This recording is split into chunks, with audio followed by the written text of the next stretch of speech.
building. The champ is here. You know what I'm saying? To be here. He's in the building, y'all. In the building.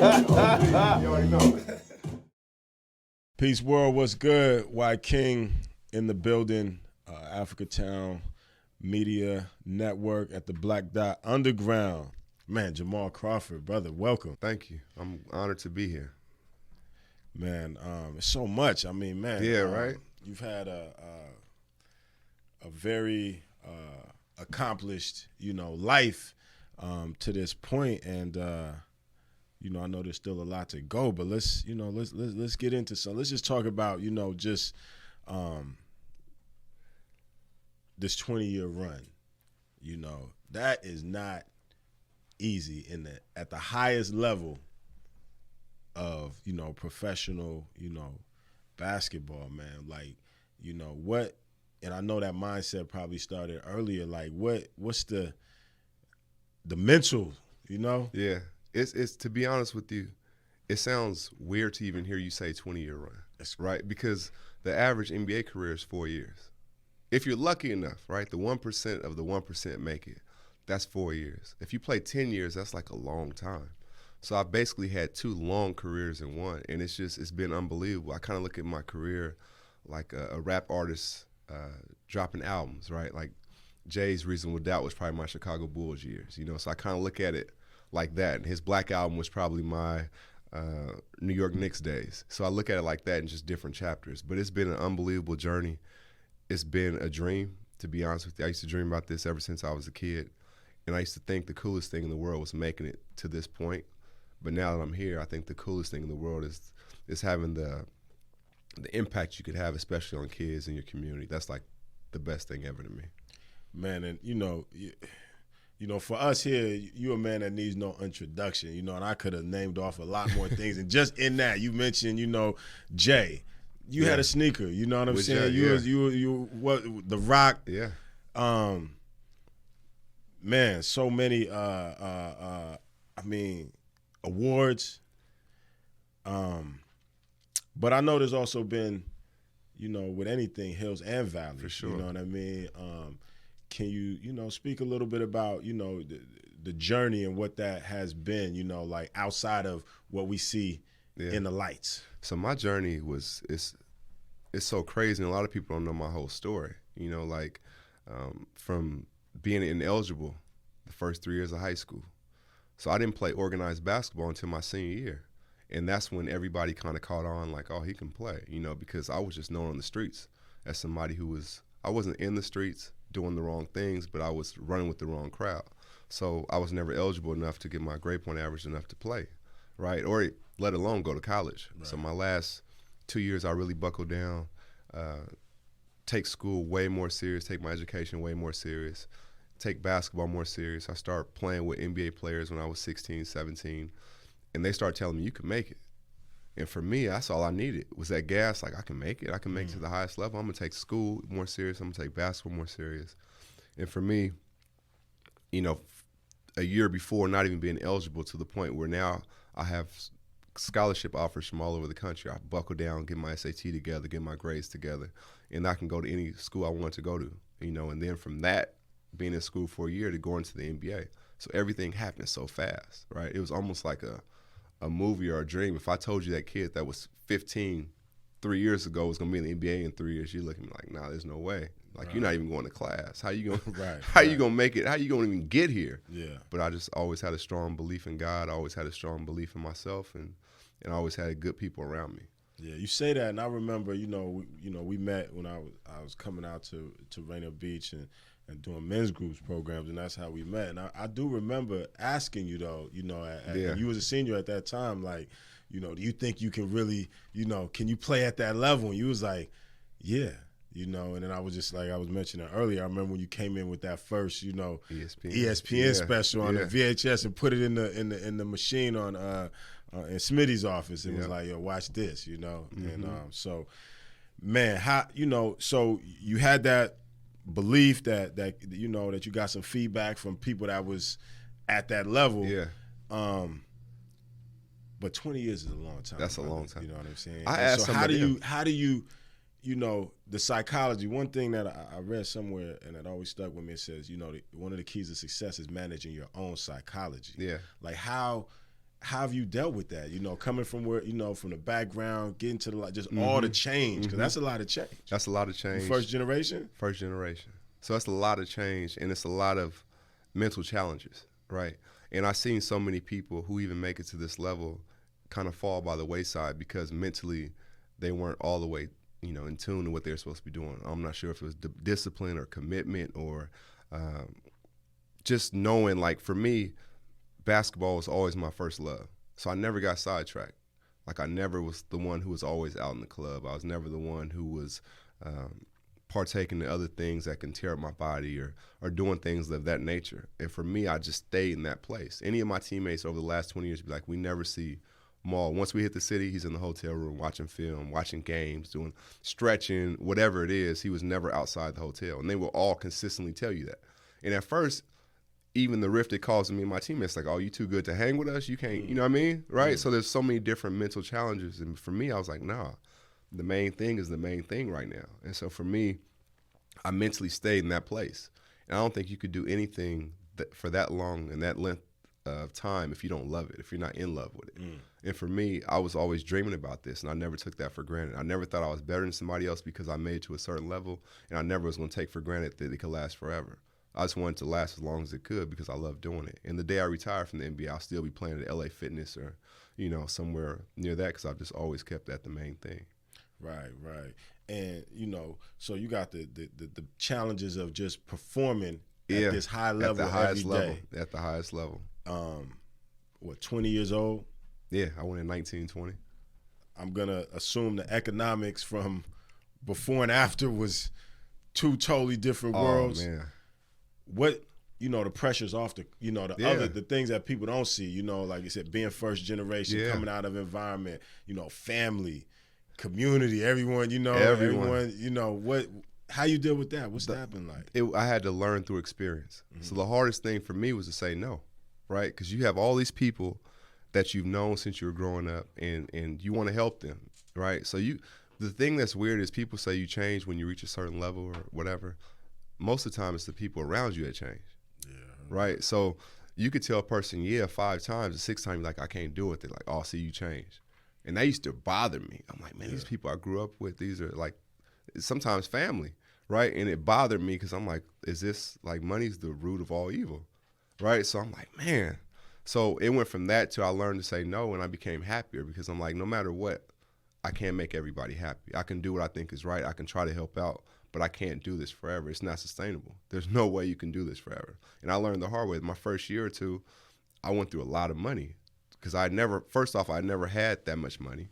And then you come in like, oh, I can get an Escalade. I can go help this person. I can go do this, right? So it goes from that to the growth of like, look, you got to prepare as if this is your only contract because tomorrow's not promised. Injuries happen, and you got to make sure the future is set up. So after that first year, I really buckled down and learned the way I needed to go about things to make it to this point.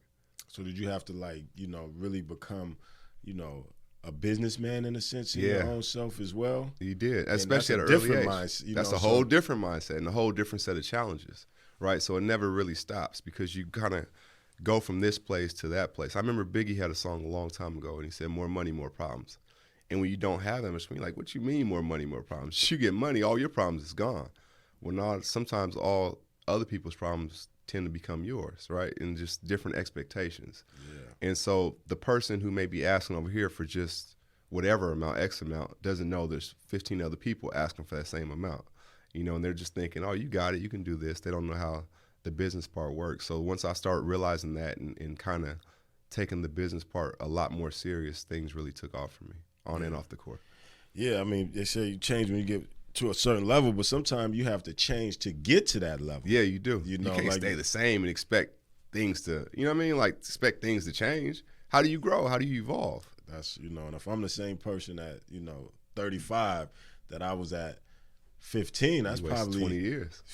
Man, he wasted 20 years. So yeah, I know that's the thing that athletes coming out of our communities have to really deal with. What do you think Seattle is obviously become very special for basketball? Can you speak to that? And then, like, have things been put in place to help, coach some of the up and coming players about, the other aspects that come with it off the court? People come from different family situations and all of that. For sure. So back then when I was coming out, it was just a big thing to go Division I. If you went Division I in basketball, that was like going to the NBA because it just wasn't as realistic, right? People thought Seattle was just a place way up in the corner of the country. They didn't have many great athletes. And even before me and before other people that actually made it pro, there was guys I could tell you were just as good who didn't make it, who were right there, on the street, some on the street, some in jail, some not alive anymore. So for me, when I was growing up, I thought about all that. I didn't want to go that route because I seen the talent. I'm like, okay, it takes more than just talent to make it. You got to have a certain grit about you. You have to have a certain mental toughness. You got to be able to handle coaching, handle different obstacles that are going to come at you because this isn't for the mentally weak. It's just not. So, for me, it was all about continuing to evolve, continuing to grow. And then the younger guys coming up, I always said I want to go back to my community and kind of give them my life experiences so they didn't touch it and say, oh, it's hot. Okay, I'm not going to do that, right? So I'm trying to give them the answer to the test before they actually take the test. Yeah. And you see so many guys now who are doing such great things. I have camps, and I talk about all this. I talk about all the same thing. I have leadership classes and things of that nature just to kind of prep guys off the court so what they're doing is sustainable and they can set up their future and hopefully their community's future in the right way instead of just saying, oh, I made it to the NBA and that's that. Right. With 99, right? Yeah, 99. You and Jet went, right? He was a year before me. Did he go to? Yeah. He was 90. So he was actually drafted 99. I was drafted 2000. Okay. Yeah. But that kind of, we had Doug, before, but I think you two really opened up the floodgates. You know what I'm saying? I would agree with that. Humbly agree with that. The home team, that pipeline you're talking about, like a support network. It seemed like from that point it was always like coming back, giving back, reaching back to the next promising coming up. What do you think about how things are today? I think they're in a good place. Yeah, I think they're in a good place because I think these guys have the OGs to kind of talk to, whether it's myself or Will or Brandon or Terrence or Nate or Aaron Brooks or Stuckey or Jed or Doug Christie. Like all these guys all look out for each other, and I think that's what makes our community a lot more unique and special than other communities in the NBA. When I was with the Bulls, I saw Tim Hardaway over here, I saw Mike Finley over here, I saw Antoine Walker over here, but it wasn't like they were all doing things together. Even a guy like Spencer Hawes and Martell Webster, if they have a bowling event, they could expect 10 of us to come support. Right. If I'm doing a pro-am, I know all of them are going to play in it. If DeJounte Murray's doing a backpack giveaway, we're going to all support. And I think that's the ecosystem, right? Man, and each guy, right? I'm just throwing them out, right? Zach LaVine, Avery Bradley, it can keep going. Tone Roten. So it's a real community. It's a real community, and we all look out for each other. And with that, we all reach back, with the 8th grader coming up or the 6th grader coming up. And everybody's not going to make it to the NBA, but that doesn't mean you can't be successful. And because the things you have to make it to the NBA, the discipline, the commitment, the hard work, the drive, they'll help you in life, and so I think that's important.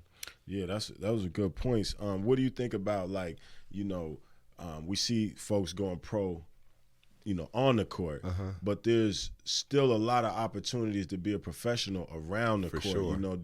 How do you think that more of our community, potential athletes or even just others can be better exposed to those opportunities? Because it's a business, right? It's definitely a business. And be exposed to those opportunities. Well, I think just being around. I think when you can go to, like, it depends on what you want to do. If you want to be the person behind the camera, right, there's opportunities at the University of Washington to go do stuff there with their school, whether it be sports and basketball, football, just to learn, right? If you want to be into computer science, there's internships you could take in Microsoft or stuff you want to do at Amazon. So there's so many different outlets for things you want to do and things that can kind of help guide you in that direction. It's so many things around the game that you may love, whether it's front office, whether it's legal. There's so many different things. We have a girl I went to school, her name is Mimi Hunter. She ended up being a lawyer. Now she's working down at Nike, being a lawyer on their legal team. So there's so many things. She played basketball at the time. So there's so many different things you can do around the game to be successful. Right. And no matter what you do, you probably, even if you make it, you're gonna have more time still off the court than on, right? Absolutely. And how do you prepare for that? For me, I've always given myself to kids, right? So I've always done not just the camps and not just things that people see just in the community, period. It could be something that I was talking to a kid, Avery Bradley, right? So he was 12 years old, and he was with a group of friends at the fair. And he was like, man, I never told you this. And he told me when he made it to the NBA. He was like, I never told you this. He was like, me and my group of friends were at the fair. We didn't have any money or anything. You gave each of us some money just so we could have a good time. He said, you saw some young black kids at the fair way out by themselves, and you gave each of us some money so we can go on rides and food. He said, I never forgot that. That inspired me, right? So those are things that aren't documented, but things that can help inspire and push kids and push people in the right direction. So for me, I'm in the community even more, and I'm just doing what I'm supposed to do. I don't think you're special because you do it. To me, that's just how I was raised.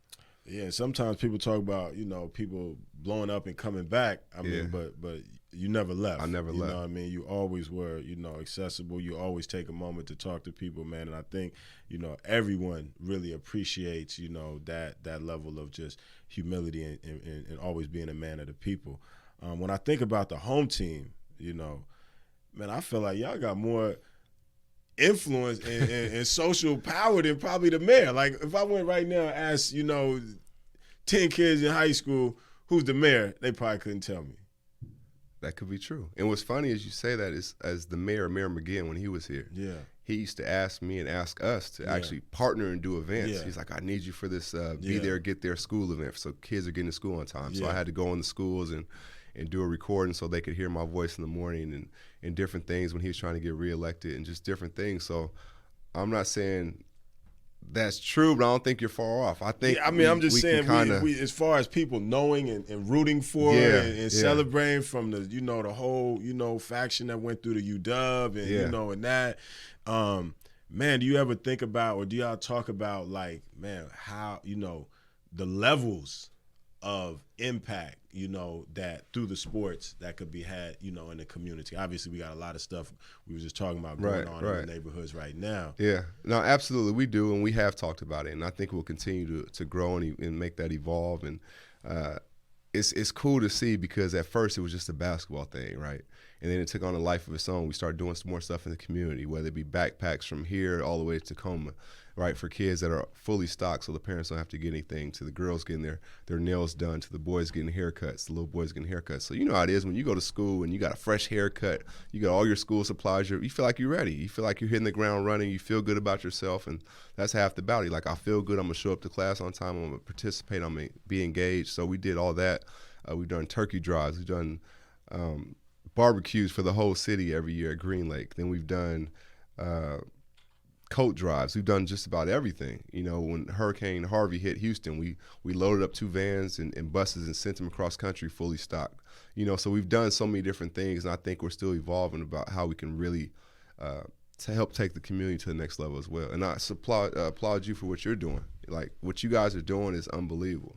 You don't know how proud I was to, like, read in the paper and see you with the mayor, and I'm like, man, we got one of us up there representing us who really, I know from 25 years ago, genuinely cares about this community, and to see you in that position and see you guys in that position is to be applauded. Man, I appreciate that. Maybe I get my honorary home team jersey. Yeah, you got that. Don't even worry about that. You got that. Man, and so I hear in terms of taking it to the next level, we've seen maybe people like Magic, who end up really doing probably more, on certain levels off the court than he did on the court. Than he ever, for sure. As far as the business side. I can see that for us. The politics now, you got, Kaepernick, right? Yeah. You have,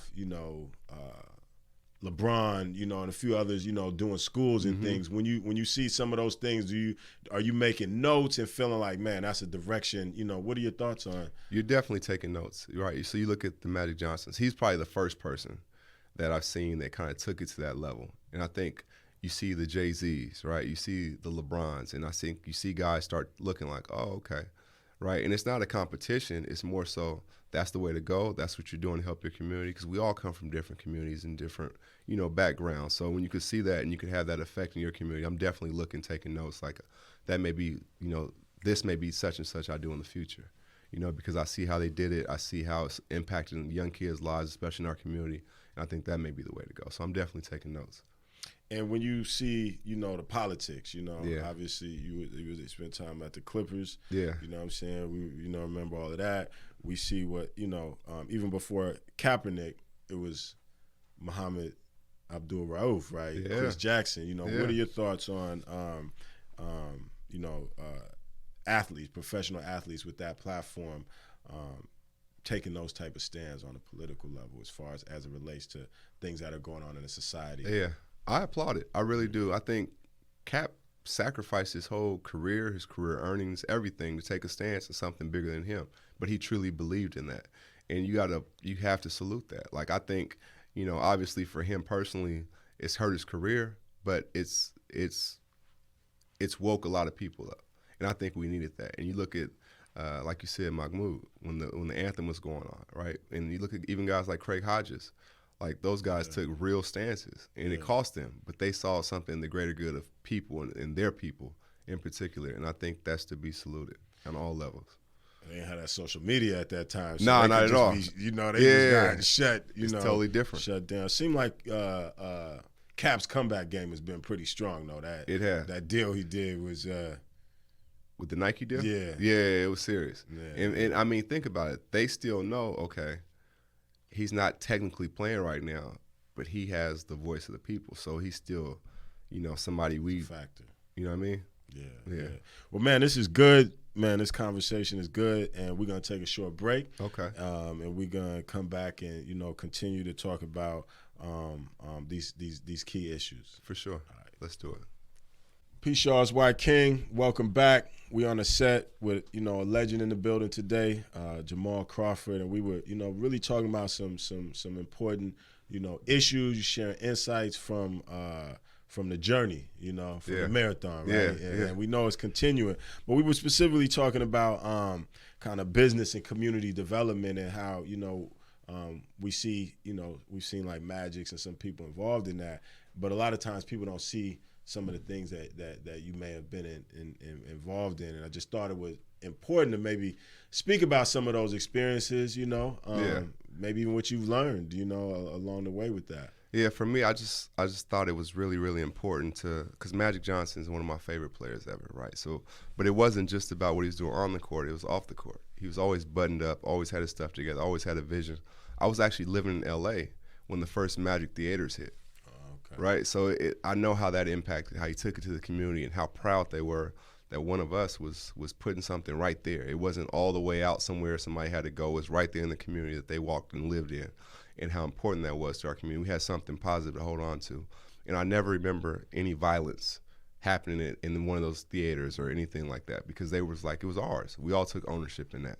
I remember going to support that, and I would love to do the same things here. I've gotten involved with different things, but I'm definitely gonna do some more things. Okay. And I'm definitely gonna do stuff right in the community that we can hold a part of and feel like we all take ownership in that and be proud of. That's good. What are your thoughts about what we've been doing with Africatown around really striving to maintain with all the gentrification something not only that we can live here but also have businesses and thrive things of that here. nature. I think it's important, and that's why I salute you guys, because we can't ever forget that. I know you joked about Rainier Beach being your second home, but my mom taught at Garfield. She went to Garfield and taught at Garfield, right? So this part especially, and I grew up more in the South End, but this part especially is like our history. It's like our culture.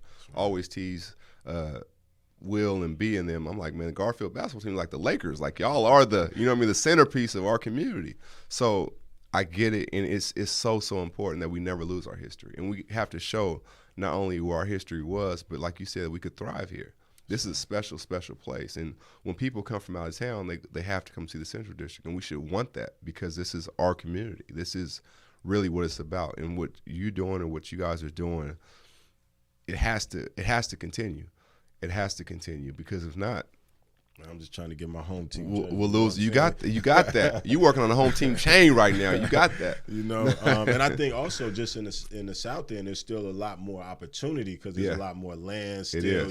But the wave is coming. The wave is definitely coming. There's opportunity, and it might be more y'all in the South End than it is in the CD coming out of Beach, because y'all put your numbers up. We do, but and I'm just being all the way honest. Like, the Central District and Garfield has always been like they were like. They're up here. They were the bar that everybody was shooting for. And I mean, not even just the sports side from the Quincy Joneses. And you know what I mean? Like, so and just people in general. Like, that's our history. People know Garfield. People know the Central District, and there's a lot of pride in that, and we can't ever let that die or lose that. Man, that's real talk. We just got our favorite 12 back for a couple, games. His last interview, man. Right? What was your thoughts on that last, Marshawn Lynch interview? He's like, man, I'd like to tell these Africans, take care of your chicken and take care of your body. Yeah, he put it like only he could. Yeah. Right? The way it cut through and reached through the masses is if he did it with his own way of doing it, and it was so fitting, and I was so happy to hear him say that. If that was his last game and his last interview, and me knowing him personally, like I'm a fan of people for what they do, their craft, whatever it might be, but I'm more of a fan of the people they are. And that's why I love him so much, because I love watching him play, but I love what he stands for more than anything and what he's about and his character. And to me, he's one of my favorite athletes ever for that alone. Yeah. Yeah. Shout out to Marshawn. Shout out Marshawn. We may have to get him down here. Man, that would be a wonderful thing. Yeah, because he's buying up land in Oakland to fight gentrification. Yep. You know what I'm saying? Me and him have talked about that too. That's what's up. That's what's up. Man, I have to talk about, the man you have become, as a family man. Because I think that's important. People see the bright lights and, a certain type of lifestyle with that, right? Absolutely. But you're a father. You became a father early, and talk about how how you've grown in that. When I had my first child, Eric, I was 17, right? So I was technically a baby having a baby, right? So I had so much to learn, and it was tough because I was chasing my own dream at the time. I'm like, I got to establish myself so I can take care of him. Right, so that was like the main focus, and I had them in summers or on winter breaks and all that, but it was still different than how it is now. I'm older, I had my second set of kids at 30, you know what I mean? So I'm established, I'm a grown man, and I know what it takes to be a father. But to be able to see both sides of that and see how I was present with Eric, but it was still a little bit different because there was a lot of separation time, and we had to work on our relationship. But to see that to how my kids are now, and they see me every single day, and I'm a part of their lives every day. And I didn't grow up with my dad. Like, I was separate. I was either with my mom or with my dad, right? So I know how important having that male figure is. And to be able to bridge both and see how far I've come in that area is I'm proud of that, because they have, I think, a solid role model and person right in their home they can look to and give good advice. And my wife, she's like the real MVP of the house. For real. So I was gonna say, what's the value of that? Just having a solid family unit, a family partner. For a lot of us that didn't grow up and may not even knew how to function in that environment. Yeah, in that environment. And it was interesting because she grew up with just her dad, and I grew up with mainly my mom, right? So us together with our kids, it's like we're a full unit, and we both kind of clamor to that, and we both need that. And it's been unbelievable. And it was funny. Mac Main, him and Lil Wayne, he's always with him, but they texted me the night I got married. It was like, man, just keep leading. Like, what you're doing is to be saluted. Like, you're actually showing you can, do this in the NBA and get married and grow that way as well. And that's why, on the side note, that's why I think like Jay-Z's 444 was so important. Talking about black businesses, talking about the growth, talking about his family, talking about just educating people about so many different things, and that being in that space, it was unbelievable to hear. That's deep, man. Just breaking generational curses. Right? And we haven't had particularly as black men, don't have a lot of spaces to really talk about, those things, and and the struggles that we may have with some of those things. Right. There's the Native American, indigenous people have a thing about 7 generations, like thinking about the things you do today, what is the impact, 7 generations down. And so, it's amazing that in one generation things could be redirected. Yeah. And I think now more so than ever, I think people are taking ownership for that. Nothing's impossible. I think before stuff was so far-fetched, sometimes it would kind of scare us as a people to go chase that, right? And then certain people were like, you know what, I'm going to chase that regardless. Like, I look at Tupac, I look at Nipsey Hussle like this. I think Nipsey Hussle did everything Tupac talked about doing. Setting up businesses in his community, giving back to his community, taking care of your people. Like all the stuff Tupac talked about, I think Nipsey kind of started to do and was going to really start doing, right? Going to a whole nother level with it. But Tupac kind of sparked that. Right. He said that too, right? He said, I might not change the world, but I will spark the brain who will change the world. Yeah. I guarantee you I will spark the brain. So it was amazing to see that. And it was just like all that for us, I think is inspiring for us. And I feel like nothing's too big. Definitely. Yeah. I agree. And, I think if we could take other aspects, like for me, one of the things I think about just like when I was striving to doing community development, I look at like, man, with these guys, with you, with Nate, have done in that realm, what Rotary represents you know what I'm saying, in hoop, that's what we want to represent in community development. But back on the family and the fatherhood, your pops was a baller, right? He played at University of Oregon. He played with Kevin Love's dad. A lot of people don't know that. Yeah, he hooped. You have sons. I have sons. You clearly took the ball, you know what I'm saying, whether he put it in your hand or you picked it up on your own to another level. Speak about, your thoughts on just the pressure on the next generation. Do you put the ball in their hands? Do you let them find it for themselves, defining themselves outside of, like we got Jordan and his sons did, that's hard. That's hard. So for me, my dad didn't put the ball in my hands. He put it in my hands, but he didn't really want me to chase that dream. And that caused friction in our relationship because I'm like, hold on. You chased your dream, how come I can't chase mine? But his thing was, no, chances are you may not make it, and I know the hurt you would have. So so his was and that it caused friction for us, but it caused heartache for him in chasing his dream. He didn't want me to experience that, and I didn't understand that when I was 9, 10, 11, 12, 13. But once I'm like 20, 21, I'm like, oh, this is what he was talking about. And our relationship got better. But it was times where I'm like, do you want me to play basketball? But he was like, no, I'm trying to tell you there's more to life than basketball. Right? He was telling me that then. I wasn't understanding it then. So for me with my sons, I kind of let them pick it up. But once you pick it up and you really want to do it, now we're going to work at it because I know a little bit of what I'm talking about. So at that point, I didn't put it on them, but since they've kind of went that way, I've kind of just helped guide them and gave them all the direction they possibly need. And they don't always listen, and they're not always supposed to. Sometimes you got to go through it and see, okay, Dad, this is what you were talking about. For sure. As a father and a man who maintain a presence in community, we talked a little bit earlier about some of the crisis around the shootings that's happening right now, for sure. Particularly in the South End. What are your thoughts on, how we can, just what's going on and where we can find some solution and some peace? Yeah, I think, to be honest with you, I think it starts with a conversation. Right, so we have to kind of bridge that. It's amazing because sometimes a little problem can cause a big mess. If you can just, social media, especially with social media, right? And it's like now social media could be used for good as well, but now it's like everybody wants attention, right? So the world's kind of starving for attention in some ways and starving to be famous and like I've wanted this forever, right? So a simple conversation I feel like can cure a lot of problems. Because the root of the problem sometimes like, oh, you stepped on my shoe. Oh, you ain't gonna embarrass me, you ain't gonna say sorry? Oh, we'll fight. Oh, we'll fight. I beat you up. Now it just escalates and keeps going and keeps going. So for me, I think you just have to have that conversation and that starts the bridge. And if it can get so far down the line, you're like, what are we fighting about again? You don't even know. You know what I mean? But lives are being affected by it. And that has to stop, especially in our community. Yeah, and sometimes, some people have ability to create a place for the conversation, right? Yeah. So I would love to have a forum or get some of these guys in there and talk about it and talk this out.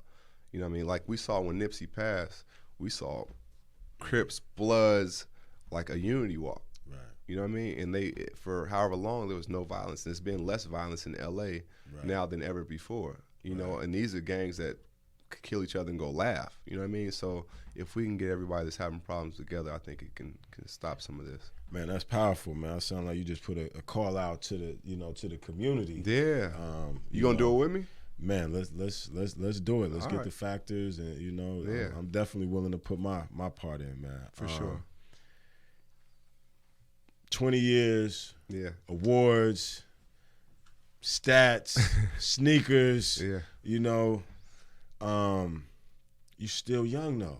I mean, it's old, but it's young, yeah, right? It's old in the game, but it's young in life. Right. I've been in the NBA half my life. Exactly. Have you begun to think about, you know, I mean, I know some of the things we talked about speak to a legacy, and you definitely, you know, but you still got so much life to live. Right. Do you have aspirations or things that, you know, that you've been thinking about, you know, life after basketball's over? Yeah, I really want to like help people reach their dreams. Right. I saw a quote, and I have this up in my house. It's Denzel Washington. And he says, it's not about what you have or what you've done. It's about who you've helped, who you've brought along with you in this journey. And so for me, I think that's like my next step. Like, I think I've already been doing that, but I want to go another level with it. Definitely have. You know what I mean? When you have more time and energy to kind of place there, and I want to see more people reach their dreams and reach their goals, especially young people in our community. Like, I want to see them be the people that inspire the next generation. You know, and that's what's about. Yeah, exactly. And that's what, for me, that's what's like about. We got the Jamal Crawford Success Academy or something. Yeah, you know yeah. See, you put it in the air. Let's put it out there. Man, that's good. So this is a part where we get into a section called Dropping Gems, and we try to get some tools out. Are there 3, you know, books that may have profoundly impacted you in the way you move in life? Driven from Within by Michael Jordan book, the autobiography of Malcolm X, and right now I'm reading Jay-Z Made in America. Yeah, so those 3. Cool. Yeah. Are there any blogs, podcasts, or anything like that you listen to? Well, first off, I listened to this one. And I had to reach out to you to ask if you. If we're being honest, I had to reach out. Like, you're not gonna have me on. Like, I don't qualify to get on the show. But nah, this is definitely one that is up there for me. But all the rest of them, I just, you know, everything's on social media now, so you can pretty much stumble upon different things and different. But it's not like one I just go to. But I watched yours. I watched D Picks and I watched Trey's. I'm watching to see who's next. Yeah. Who's next? You got, you know, we gotta get B Roy. You know, everybody. You know? And we don't just focus on, you know, we deal with people doing development. You know, just doing anything in the community that's positive. Right. Living models or examples, or, you know, people who inspire you. You know, you kind of look at their footprints and provide some guidance on your path. When I was young, it was like Michael Jordan, right? Because I was loving basketball and loved all his moves and everything, but the moves he was making. But I think for me now, it would be Jay-Z, Barack Obama, and Denzel Washington. I think those 3 are people I kind of look at as, you know, it was weird. If Gary Ladd was alive, I would say him, because he was like one of my heroes and a big mentor in the community, and somebody who I looked at like our community. Denzel Washington, always smooth, always cool, always dropping gems, always caring about. Right, so definitely shout out to Gary Ladd for sure. He's one of my heroes. But those other 3 that are alive for sure. That's what's up, man. Well, this has been, you know, good. Any other thoughts that you would, you know, want to share with the people? Yeah, I think we got to support each other. It's not about doing things for credit, but if we can inspire somebody to do something that's right and do something that's positive for the community. Look at you. I really, when I read that article, bro, I was so proud. I'm telling you, like, I was like, wow. Like, the judge is calling you out and smiling. I'm like, man, look how far he's come, and look how far this is getting pushed forward. Look how far you've come in just 5 years, right? That's love, yeah. But you've always had the vision and always had the drive and the commitment to it, even when things were like this. You know what I mean? And I think that's to be applauded. So it's not just me, the athlete, or, you know what I mean? Like, it's always, all of us got a role to play. And I think when we accept that and say, oh, we're all a team, we're all pulling the same direction, let's all help each other. I can help you do this, you can help him do that, he can help me do this. I think we're all stronger because of it, and our community is stronger. Man, that's a great wrap on a great session. You know, I learned things. You know, I appreciate you, you know, coming out, making time. Hope it's not the last time. No, I want part 2, but I'm going to let everybody else get theirs first, and I'll come back. Yes, sir. For sure. Sir. Absolutely. So y'all know what it is. Tap in, don't tap out. Peace. Peace.